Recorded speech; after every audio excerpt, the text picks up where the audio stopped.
What's up everyone, I'm Andrea, your real life English fluency coach, and today we're learning more about British pronunciation and accents. So in case you didn't know, I'm from London. I was born and raised there, and so you might notice that I have more of a general London accent. I don't necessarily speak with received pronunciation, which another name for it is RP and is what the Queen speaks. So if you've heard the Queen speak English, that's what RP sounds like. You might also hear a Cockney accent, which is more of an east side of London accent that can be quite strong as well. So the reason we're bringing you this lesson today is because in media, in TV and movies, you will normally only see these two British accents represented, which isn't true about the demographic, because in the whole of Britain, there are many different accents. Now we're going to take a look at some very exaggerated and not so accurate examples of British pronunciation by American actors in some of our favourite TV series and movies. Now this will be very funny because they're so exaggerated, but they're not a great representation of the British accent. Oh, bloody hell. Now before we get into today's lesson, and in case you're new here, I want to let you know that every week we make lessons just like this one to help you learn fast English without getting lost, without missing the jokes, and without subtitles. Just like Drishti, who says that thanks to our lessons, she's now a better listener, observer, and speaker. So if that sounds good to you, don't forget to hit that subscribe button and the bell down below so that you don't miss any of our new lessons. So first of all, we're going to take a look at this hilarious scene from Friends, where Ross is so nervous about teaching his first lecture that he suddenly invents a British accent. Now this is a really exaggerated Cockney accent. Let's take a look at how it sounds. Right, so when Rigby got his samples back from the laboratory, he made a startling discovery. Okay, so the first word we're going to take a look at is laboratory.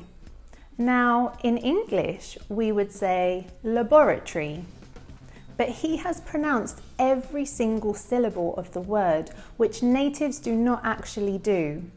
So this is really funny and exaggerated, and we'll see it a lot in this clip.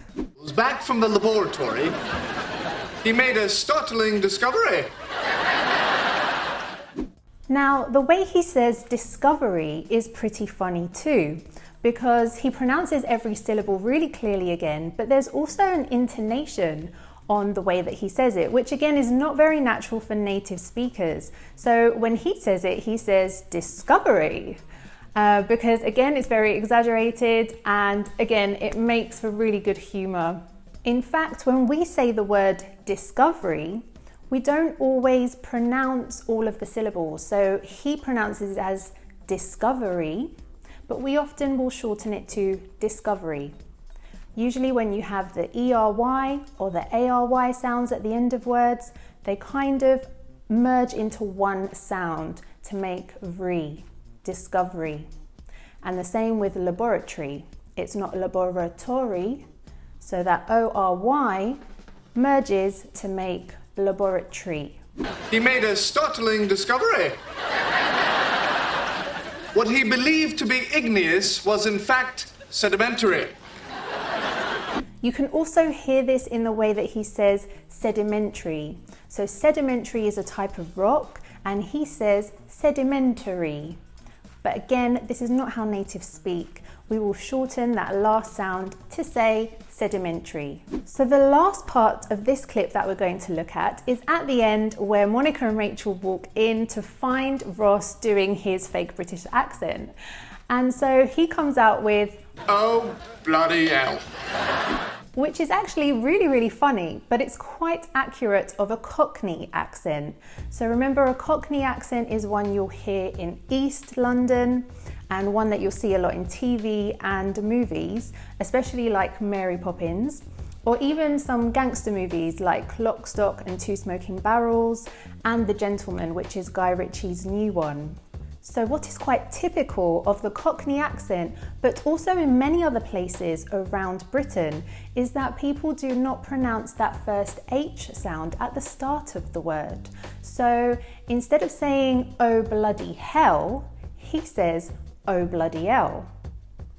And you'll find this in many other words that start with H, such as have. If you're Cockney, you'd say have. So I want to have a cup of tea rather than I want to have a cup of tea. And even things like hello.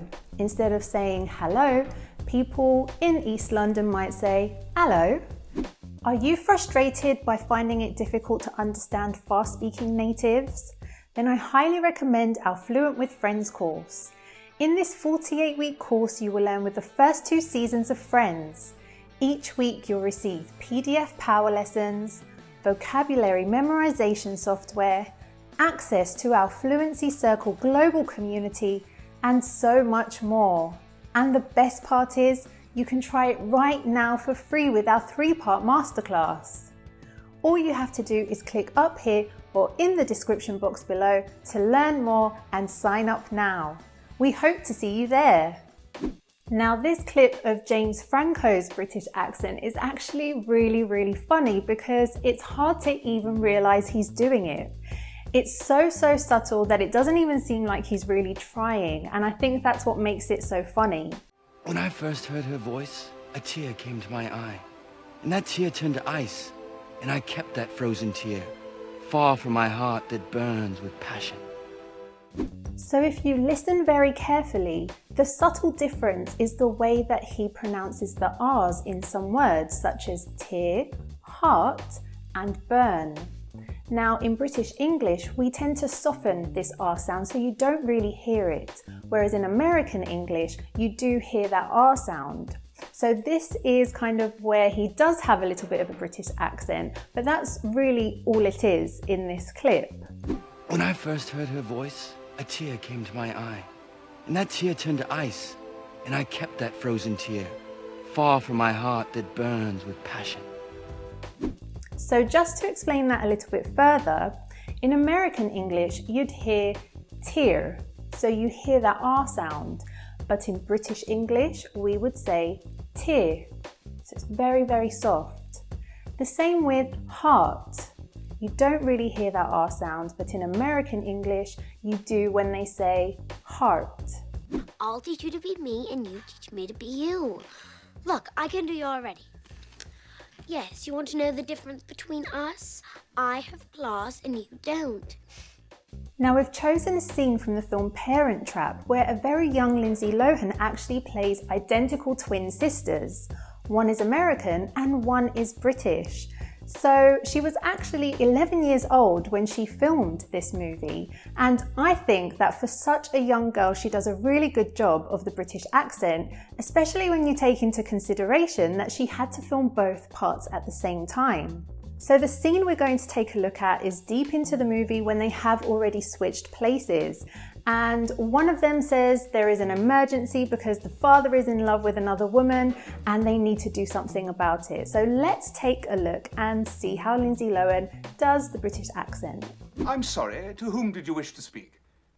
Annie? Of course. 1 moment, please. A Mildred Plotka for you. Sounds just like your twin. My twin? Very funny. Good one, Martin. Hello? Oh, Mildred, darling. Hi, how are you? Hey, how's it going over there? Oh, everything's quite lovely here. We're expecting a bit of rain today. But Mildred, can you hold on for a moment? Okay, but hurry, Hal. I've got to talk to you. Okay, now I can talk. Oh my God, Mom's incredible. I cannot believe I lived my entire life without knowing her. She's beautiful and fun and smart, and I love the gown she designs.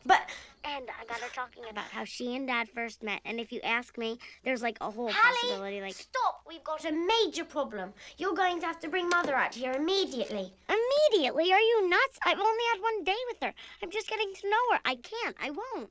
But this is an emergency. Dad's in love. So the British accent that Lindsay is having a go at here as her character Elizabeth, which is the Queen's name, so it's quite interesting, is a received pronunciation accent. So her family is quite wealthy and she's having a go at doing more of a posh accent. So the first word we're going to take a look at is darling.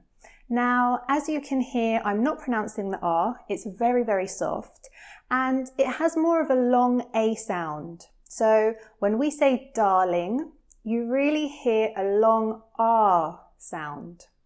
Whereas in American English, you would hear that R more. Darling. Hello? Oh, Mildred, darling. Hi, how are you? So this long R sound is very typical of a British accent. You'll hear it in words such as darling, card, car, park, and so many more. You can also hear it in the way she says, how are you? Hi, how are you? So again, we soften that R sound as opposed to how you hear it in American English, where they would say, how are you? So you hear that R a lot more. In British English, we would say, how are you? Or certainly in an RP accent. Now, another little stereotype that's quite funny in this scene is that Elizabeth actually brings up the weather. Hey, how's it going over there? Oh, everything's quite lovely here. We're expecting a bit of rain today. Now, I don't know if you know, but Brits are often associated with being obsessed with the weather. And somehow in conversation, the weather always comes up. So she actually talks about the chance that it might rain today, which is usually pretty often around Britain. So the last word we're going to look at from this scene is emergency. So if you can hear the way I'm saying that, emergency. So again, we have the soft R sound and it's slightly elongated, as opposed to American English where it would sound like this, emergency. Let's take a look at the 6 best TV series to learn British English. So the first one is The Office. When you laugh, your brain releases endorphins, yeah?